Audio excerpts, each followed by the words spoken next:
Bonjour à tous et bienvenue dans cette nouvelle vidéo dans laquelle je vais vous montrer comment vous allez pouvoir installer la version la plus complète de Stable Diffusion, et je profite de la sortie de la version 1.5 de Stable Diffusion pour vous faire cette vidéo puisqu'il y a eu une mise à jour majeure.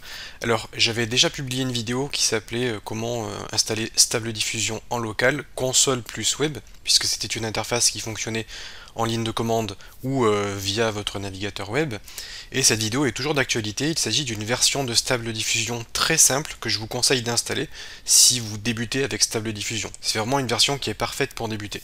Aujourd'hui je vais vous montrer comment installer la version de Automatic 1.1.1 qui est vraiment la version selon moi la plus complète et avec le plus de paramètres. Vous avez vraiment des dizaines voire des centaines de paramètres, ce qui fait que l'interface est très complexe. C'est la version donc la plus complète, du coup c'est également celle que je vous recommande d'installer en parallèle de celle que j'avais présentée dans cette vidéo. Donc la version 1.5 de Stable Diffusion apporte pas mal d'améliorations, notamment sur la génération de visages. Et là on a vraiment des résultats qui sont vraiment très prometteurs. Alors pour pouvoir installer la version 1.1.1 qui se trouve donc sur GitHub, vous recherchez Automatic 1.1.1 qui est la version qu'on va utiliser. Il y a le lien GitHub de Stable Diffusion. Si vous allez ici, vous allez pouvoir avoir accès au repo. Ici, Stable Diffusion Web UI. Et là, vous avez la possibilité de récupérer tout le code source. Vous avez toute la documentation, toutes les informations, vraiment tout se trouve ici. Alors on va revenir sur cette page un petit peu plus tard parce que de toute façon vous ne pouvez pas l'installer tout de suite, on va avoir besoin d'installer quelques dépendances auparavant pour que ça puisse fonctionner en local. La première dépendance dont vous aurez besoin, c'est Python. Vous devez aller sur internet, vous recherchez Python Download, vous cliquez sur le lien et vous téléchargez la dernière version de Python et vous allez l'installer sur votre ordinateur. Vous avez les versions Windows, Linux, Mac et autres systèmes d'exploitation, donc c'est disponible sur toutes les plateformes. Vous téléchargez ça et vous installez ça sur votre ordinateur.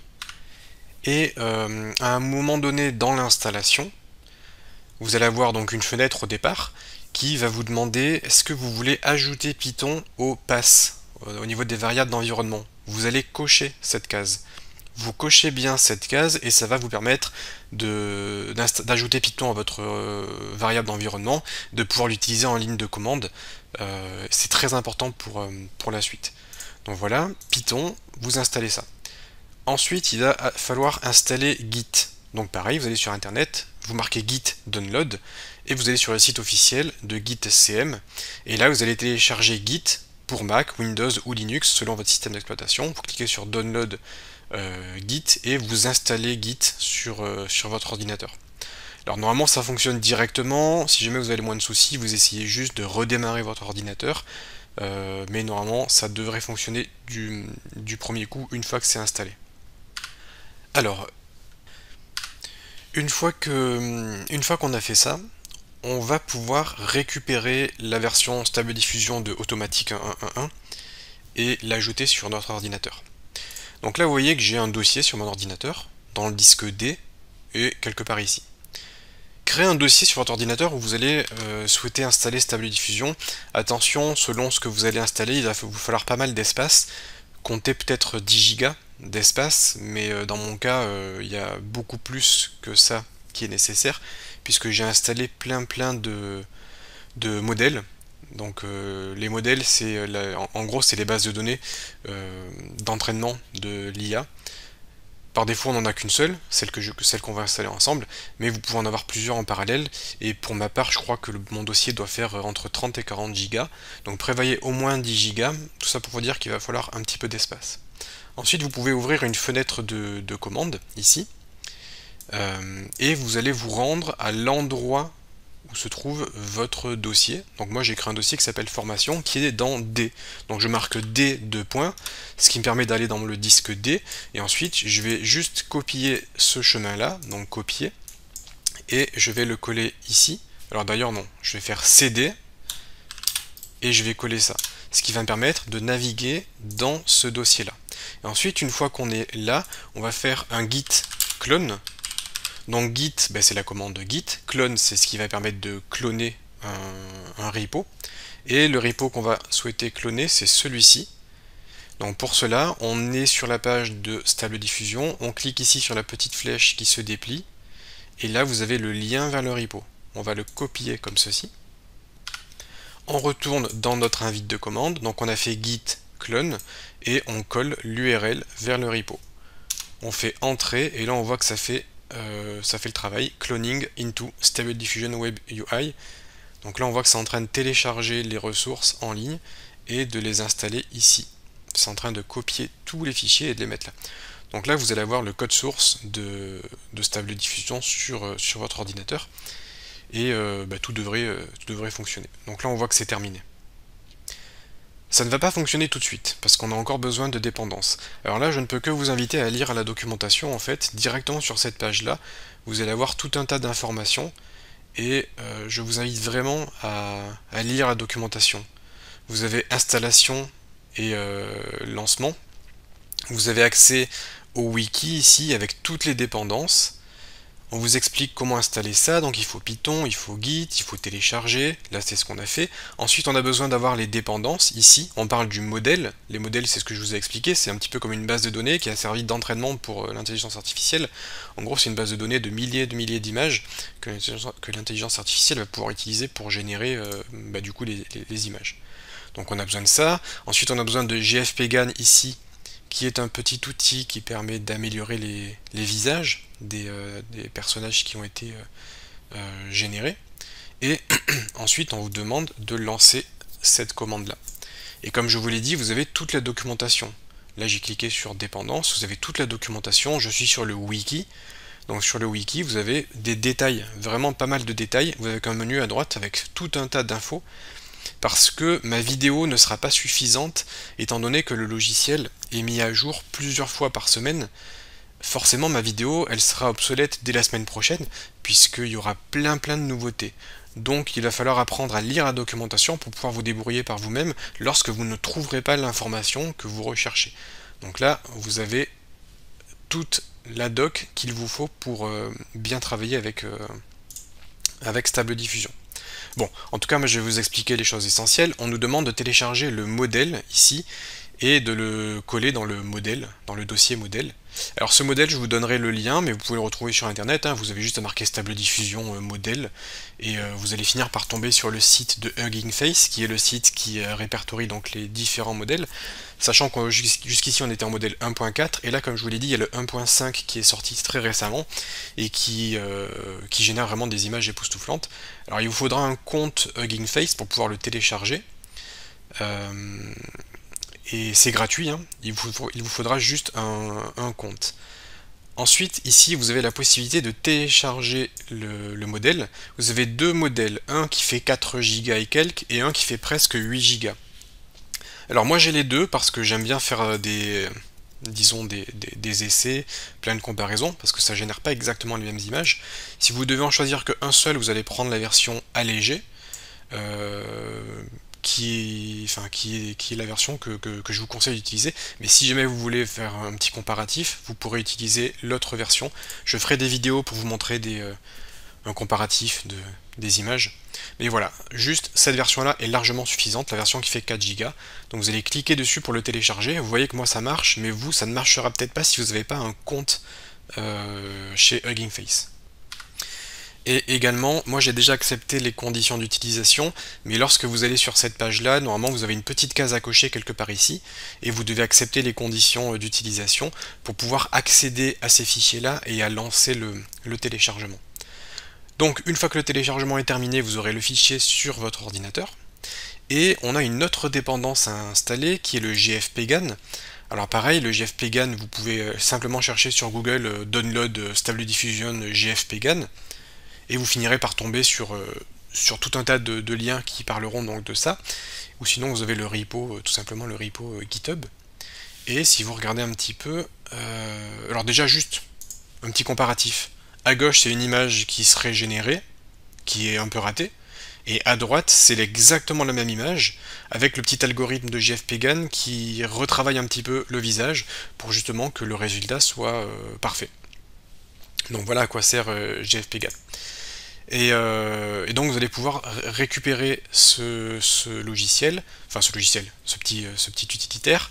Ici on est en version 1.4, si je clique dessus, ça lance le téléchargement, et vous voyez que là on a 300 mégas, donc avec les deux dépendances, ça nous fait à peu près 5 gigas de données. Alors évidemment moi j'arrête de télécharger ça puisque j'ai déjà tout téléchargé, mais sachez que vous devez donc récupérer ces deux dépendances. Donc on va maintenant terminer l'installation, vous allez aller dans le dossier qui est créé ici, et là vous allez coller GFPGAN. Donc moi à gauche j'ai une version qui est déjà totalement installée. À droite c'est la version qu'on est en train de faire ensemble. Donc à gauche on voit que j'ai le GFPGAN ici, alors je peux le copier, hein. Ce qu'il faudra faire de votre côté c'est juste ça, vous mettez le GFPGAN à la racine du dossier.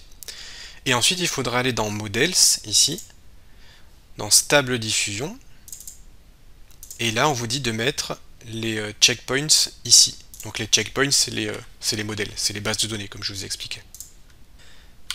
Donc pareil, on va coller le modèle que on a téléchargé, qui est le 1.5 ici, et le EMA Only.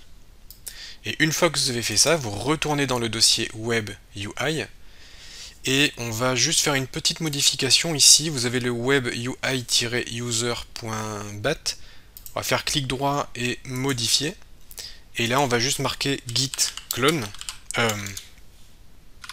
git pull qui est la commande qui permet en gros de mettre à jour.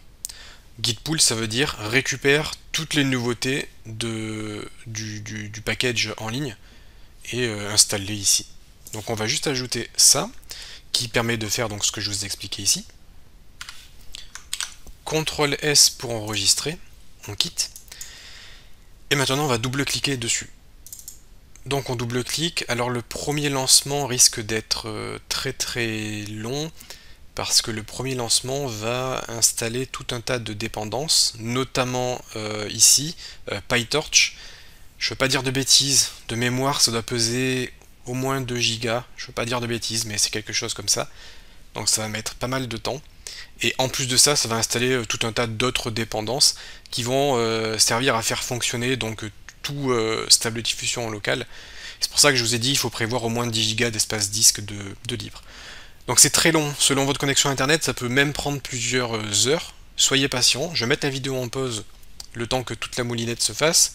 Je vous retrouve dès que c'est terminé et normalement sera prêt à utiliser Stable Diffusion en local. A tout de suite. Voilà, ça c'est terminé, ça a dû prendre 10 minutes, un quart d'heure. Vous pouvez voir ici dans l'historique l'ensemble des dépendances que ça a installé. Ça a installé PyTorch, GFPGAN, ça a cloné quelques repos par-ci par-là. Et puis, si vous regardez ici, ça nous a ajouté quand même pas mal de dossiers. Bon, là on est prêt à travailler. Il faut surtout pas fermer cette fenêtre ici, puisque c'est cette fenêtre qui fait tourner le logiciel. Cette fenêtre nous indique qu'il faut se rendre à cette URL là, donc 127.0.0.1 2.7860. Donc il faut se rendre à cette URL là pour accéder à Stable Diffusion local, et si vous fermez cette fenêtre, ça quitte le projet. Alors soit vous entrez l'adresse IP ici, soit vous marquez simplement localhost dans votre navigateur. Vous tapez localhost comme ceci, LOCALHOST 2.7860, ça c'est le port. On fait entrée, et là on atterrit sur l'interface de Stable Diffusion.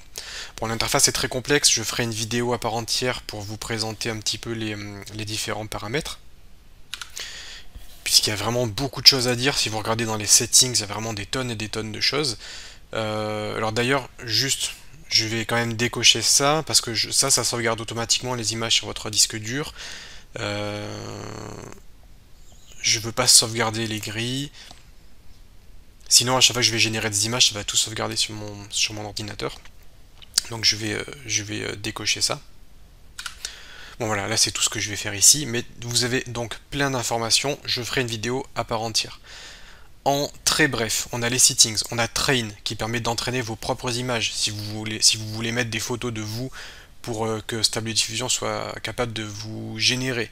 Checkpoint Merger va permettre de fusionner plusieurs checkpoints. Donc là, on va utiliser Stable Diffusion 1.5. Je vais d'ailleurs le charger ici. Je clique là sur le petit menu déroulant. D'ailleurs, ce menu déroulant apparaît peu importe où vous vous trouvez. Je clique là et je sélectionne Stable Diffusion. Et le Checkpoint Merger va vous permettre de fusionner plusieurs checkpoints.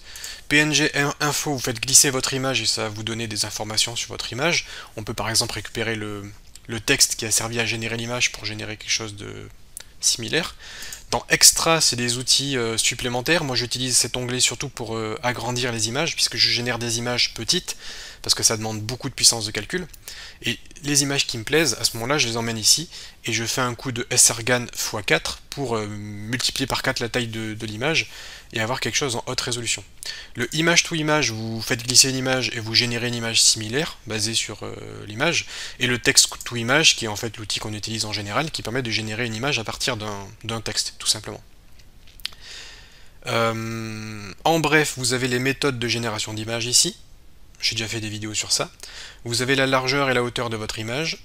Vous avez la possibilité d'augmenter le nombre d'images que vous souhaitez générer. Donc là, on va en générer 20 par exemple. Et puis voilà, ça c'est vraiment les paramètres basiques de chez Basic, le minimum qu'il faut savoir pour pouvoir commencer à jouer avec Stable Diffusion.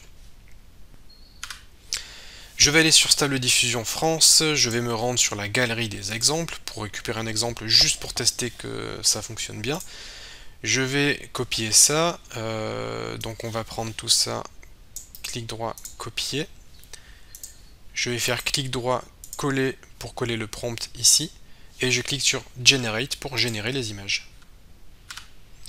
Donc la première génération chez moi est toujours un peu lente, mais ensuite c'est beaucoup plus rapide. D'ailleurs là c'est très lent parce que je me suis trompé, j'ai généré 20 images, c'est pas du tout ce que je voulais en générer juste quelques-unes, 4. J'ai dû cliquer sans faire exprès, mais bref. C'est en train de générer, on voit la progression en arrière-plan qui tourne, et vous voyez, là je suis retourné dans la console que je vous ai dit de ne surtout pas fermer, vous voyez que la progression en fait elle est ici. Les commandes sont exécutées dans la console, et c'est retranscrit en visuel sur l'interface web, mais c'est bien cette console en arrière-plan qui travaille, et bien évidemment si vous la quittez, à partir du moment où vous la quittez, l'interface web ne marchera plus du tout. C'est ça qui vous permet de faire tourner le serveur derrière. Hein, l'URL, c'est votre propre ordinateur, c'est pas quelque chose qui est en ligne, c'est vraiment sur votre propre ordinateur. Vous avez un serveur en local, et tout est géré dans cette fenêtre de commande. Bon, on a généré 20 images, ça va nous permettre de voir un petit peu ce que ça a été capable de créer à partir de cette ligne de texte. J'ai déjà fait des vidéos sur comment écrire des bons textes pour générer des belles images. Vous avez plein de vidéos qui vont vous permettre de jouer avec cette interface et de faire beaucoup d'essais de votre côté. Bon voilà, là on a toutes les images qui ont été générées. Il y en a quelques-unes qui seront à jeter, d'autres à garder. Vous avez l'image globale qui vous donne un aperçu de toutes les images. Et ensuite, voilà un petit peu ce que ça nous a généré. Donc j'ai demandé un concept art d'un village de jeux vidéo, et on voit que le résultat est plutôt pas mal. Vous voyez, certaines images sont ratées, mais ça arrive. C'est pour ça qu'il faut en générer plusieurs de toute façon, jusqu'à obtenir une image qui vous convienne. Et lorsque vous avez une image qui vous convient, par exemple, je vais prendre celle-ci. Lorsque vous avez une image qui vous plaît, vous pouvez cliquer sur Send to Extra, ça l'envoie ici, et c'est ce que je vous ai dit, on va faire un coup de srgan x4, Generate, ça charge. Et là ce que c'est en train de faire, c'est que c'est en train d'agrandir beaucoup l'image pour améliorer la qualité. Et effectivement ça prend du temps, et selon la puissance de votre carte graphique, ça prendra plus ou moins de temps. Et là on a le résultat final. Et ensuite vous pouvez simplement faire clic droit, enregistrer l'image sous, ou vous pouvez cliquer sur tout simplement Open Output Directory, ici. Ça vous ouvre le répertoire de sortie, et vous avez votre image qui a été générée et qui a été agrandie par rapport à la petite image d'origine. Donc voilà comment installer la version la plus complète de Stable Diffusion en local et comment l'utiliser. Alors là évidemment on a parlé du Text to Image qui est l'outil principal, mais j'essaierai de faire des vidéos donc sur l'ensemble des onglets ici puisqu'il y a quand même pas mal de petites choses qui pourraient vous intéresser, mais en tout cas vous avez déjà largement de quoi vous amuser avec tout ceci.